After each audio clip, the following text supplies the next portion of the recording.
Thank you, Dr. Eastman. Our next witness is Dr. Karen Kenny, founder of the San Fernando Valley Tea Party. Dr. Kenny is licensed as a licensed psychotherapist practicing in Southern California, and among her work, Dr. Kenny assists returning veterans who suffer from post-traumatic stress disorder. Dr. Kenny, you're recognized for 5 minutes. Thank you, Mr. Chairman. John Adams knew that facts are stubborn things. In this district, facts are hidden under the mantle of office. They get used as tools or weapons, but they wait for us. We must seek them with the lamp of truth and put them into words. But you and I speak different languages in this republic. You speak the language of power, of pen, purse, and gavel. I speak American grassroots, the language of liberty through providence, property, and civic virtue. We seldom speak together about the rule of law unless it is ignored or violated. Now is such a time. I have a story that bridges the distance between my state of California and this capital. What I say here must be said here. Pilgrims brought to this continent a lamp of liberty, guided here by the pursuit of life within the words of Moses and Christ. They persevered for righteous freedom. We sit here in the shadows of Washington, Jefferson, and Lincoln. We visit here memorials to those who failed in service to this country. They persevered for righteous power. The spirit of patriots living and dead grants me the right to be here. It is my duty as an American citizen to speak here today. In October 2010, the San Fernando Valley Patriots, a not-for-profit corporation in California, applied with the Internal Revenue Service for a 501c4 status as a tax-exempt social welfare organization. We were then and remain a Tea Party group affiliated with the National Tea Party Patriots. We heard nothing until February 2012, when I received a packet from the IRS Exempt Organizations Office in Cincinnati, Ohio, which included a questionnaire with 35 items divided into 80 subpoints of inquiry. A cover letter indicated that we had 20 days to comply without penalty, including penalties of perjury, for failure to answer all questions with facts that are true, correct, and complete. Generally, the questions were a demand that read like the chilling words from the 1950s, "Are you now or have you ever been?"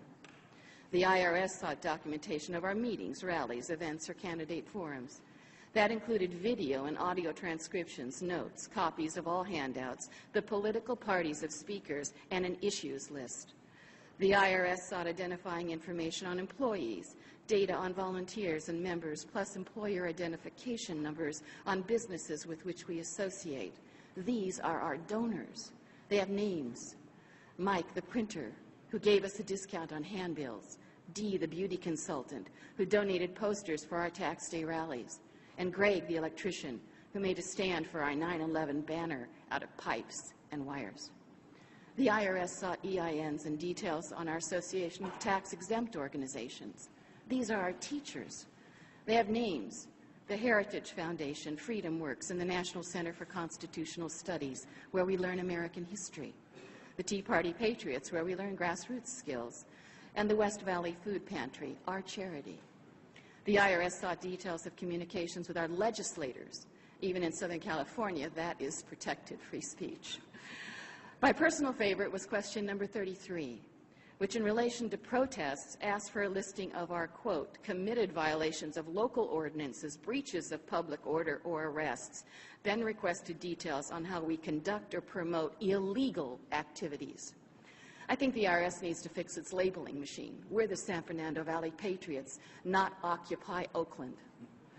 I stopped the costly and exhausting IRS process in July 2012. We survive on my credit card and donations in our cake tin. Like patriots before us, we persevere. The voice of the Republic resides in our citizens, not in the tongue of government. More must grasp that self-evident truth. This dialogue is about the jackboot of tyranny upon the field of our founding documents. To whisper the letters IRS strikes a shrill note on Main Street, USA. But when this behemoth tramples upon America's grassroots, few hear the snapping sounds. Now more people listen, but few who know the truth speak. This moment reflects the reality of governance in America. This time we came to you. In time you will come home to us. This time we came for truth. In time the lies will fall. Vox populi, vox Dei, the voice of the people is the voice of God, is irresistible but different in America. Our voice belongs to the free individual, not to the collective mob. Our voice is best heard when power kneels, then whispers to liberty strength, and when liberty stands under heaven and shouts to power freedom. Thank you. Thank you, Dr. Kenny.